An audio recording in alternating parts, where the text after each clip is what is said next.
Hi everyone, welcome to my channel. In this video, I'm doing a small chit chat about my journey to business school. So many of you may not know this, but in 2020, I wrote the GMAT and I applied to business school successfully. I gained admission to 2 top business schools in the United States, and by the grace of God, I'll be resuming in business school by summer 2021. Here's the story of how it happened. The truth is that I began my journey to business school as far back as 2016. The very first time I heard about business school was, I think it was 2016, when the Stanford Africa Fellowship was first announced. I heard about the scholarship and I was obviously free money scholarship. Who doesn't like that, right? I was excited by that news and I looked at the requirements. It seemed like I qualified, so I applied for that scholarship. Unfortunately, I did not get it at the time, and I was really sad. I remember crying that day. I remember crying because I was so excited about, oh, I'm going to school. That's the first time I hear about Stanford, first time I hear about business school. And when I didn't get admission, when I didn't get that fellowship at that time, I just left the dream alone. I did not bother applying again to any business school because I didn't know that it was something I needed at the time. And that's what I'm going to say to everybody, like, apply to business school sooner than you think you need it. Anyway, so that year went by. I went back to working as an auditor in PwC. I went back to working on my CFA qualification, and I just left it alone. And then fast forward to 2018, actually, I decided then that, okay, I had a couple of friends that went for their MBA that year, and at the time it was flying around me, and I took interest in the whole concept of going to business school, and I began to look into it. I saw that I needed GMAT. I saw that I needed application fees. It looked like a very high hurdle at the time. At the time, I was also in a relationship with someone who lived in the US. So I felt, okay, let me not bother myself with this application. And when we get married and we get to the US, I would work on my application. Fail. Do not do that. Until you're married, you're not married. But that's a story for another day, a longer time. Anyway, so that didn't work out. Relationship ended. Again, the year ended with me not applying, not writing the GMAT, nothing. 2019, I was motivated, I was encouraged. It was part of my goals for the year, and I began to actually study for the GMAT exam. I was working on the GMAT and I was working on the CFA Level 2 exam at the same time. It was not funny, but I was doing it because I was motivated to achieve both of them. And to be honest, I studied for a while. My very first GMAT score was a 530. Yes, I think this is the first time that I'm saying it out loud in public. I scored 530 out of 800, my very first GMAT score, and I was crushed. I was disappointed, but I studied for about 1 month, 1.5 months, and I studied for about a month and a half. And then I booked my exam dates because it looked like I was improving. At the time, I had no study strategy, no study plan. I was just studying. I was just winging it. Don't do that. Please do not do that. Anyway, 2019 was a very emotionally challenging year for me because back to back, I suffered a lot of mishaps in my life. A few people died. Many other things happened, and I was not in a good place mentally. I had to write the exam because I had paid for it, and moving the GMAT exam to another date was very expensive for me then. I couldn't afford it, so I just went to write the exam, and I scored 540. Yeah, 10 points increase. It was embarrassing. I remember leaving the exam center and going to see my friend and crying. I went to her house, I lay down on the floor of her room, and I was in tears. I was not weeping, but I was actually sad. That was November of 2019, and I was like, the year has ended. I'm nowhere close to applying to schools. And at the time as well, all the money I had planned to use to fund my graduate school application had either been stolen or been used to meet all the other needs that had come up that year as a result of all the negative things that happened in 2019. So 2019 ended, no business school application, no GMAT score, and that was it.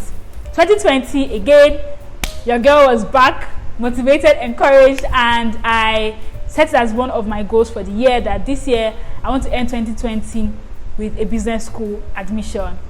And it happened. Okay, yeah. Anyway, so I began to study again for the GMAT in, I think it was January 2020. I was studying for the GMAT. I had passed my CFA Level 2 in 2019. Hallelujah. So I was studying for the GMAT exam and the CFA level 3 exam at the same time. It was very difficult. I would spend 2 hours on the GMAT, spend 2 hours on the CFA exam. It was hell. It was very challenging. And then the pandemic hit. The world went into lockdown. Before the pandemic hit, I had already applied for unpaid leave at my job. I was so sure that I needed to go to business school. I'd gotten to a point in my career where I felt like business school was the next step for me to take. So I was willing to forfeit my salary for a few months. Because I was not driving to work anymore, I was saving about 2 to 3 hours every day. Time I would have spent on traffic, on dressing up, on preparing, right? I was able to use those extra time to study for both, exams at the same time. It was still very challenging. Then the CFAI, that is the CFA Institute, decided to shift the CFA exam. And initially, I was not happy about this because I had been studying. I was about 60% done with my study at the time. And I felt like, why would they elongate my pains? And I was like, why would they elongate my pain for much longer? But I prayed about it and I decided to see the silver lining in it. They moved the exam 2 times, so I completely just left the CFA by one corner. And I continued working on my GMAT. And I think it was between April and August, I went all in on the GMAT. I solved over 3,000 questions. I was studying 4 hours a day on weekdays. I was studying 10 hours a day on weekends. It was a lot. Trust me, it was a lot. And at the same time, I was combining working on the GMAT with applications for business school. So I was doing the GMAT and I was writing essays. And now, if you're applying to business school, you're not applying to one school, you're applying to a number of schools. Each school will have at least 2 essays, right? You have to prepare your CV. I hired an essay consultant to advise me with the entire process, but it did not work out. I have stories for days, and after a while I ended up losing time, and it was just not a very smooth process for me.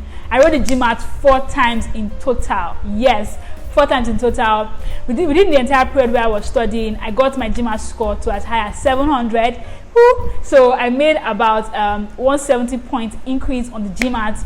I applied to schools. I initially targeted about, I think it was 7 schools initially, because I knew that this was the year, that year was the year I wanted to get in. So I was trying to expand my, surface area for it to happen.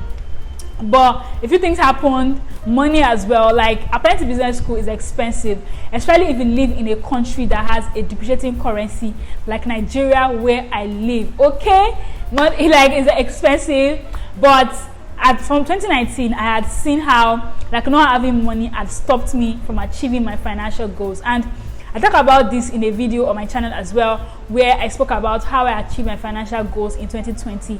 If you're interested in that, please go and watch it. So since 2019, I had begun to save money aggressively for the application process. I was able to save up to 7 figures, and all the money went. Let's just say that all the money went into applying for business school.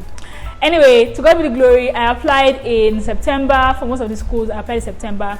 And I began to do interviews. I got invited for interviews. And I got admitted. Yay! I got admitted into a number of schools. I think 2 schools with scholarship. Yes. And yeah, it's been a very interesting ride ever since. I'm still on the way. I'm still on the journey. So this is not a final video.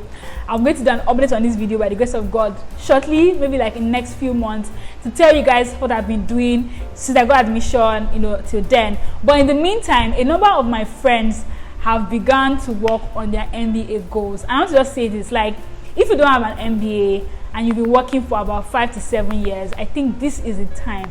This is the time for you to begin to consider going back to business school. If you are in the kind of industry that needs it, if you think you need business school at any point in time, this is a sign. If you are waiting for a sign, this is it. Start now. Do not wait any longer. Start now.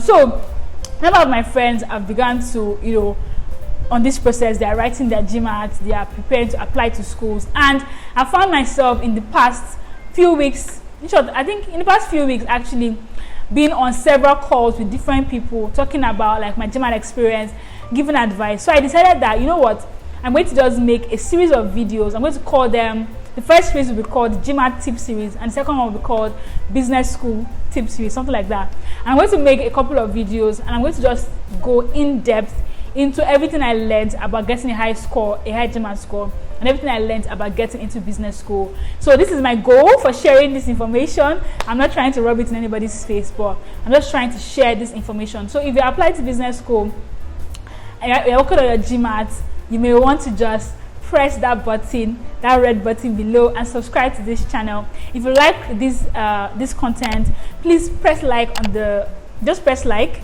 so that YouTube can recommend my video to more people, so I can make money for business school. All right, your girl needs winter jackets, and they are not cheap. Okay, anyway, so I'm going to see you in the next one. So basically, videos that are going to come out on my channel from now on are going to be about applying to business school. I'm still going to have videos about career. I'm still going to have videos about like personal development, but the majority of the videos are going to be about studying GMAT, business school, CFA. So if you want to see that, stick around. And I make videos I post videos twice every week. So the next 3 days, another video will be out, so you don't want to miss any of them. Thank you very much for sticking with me. Bye bye.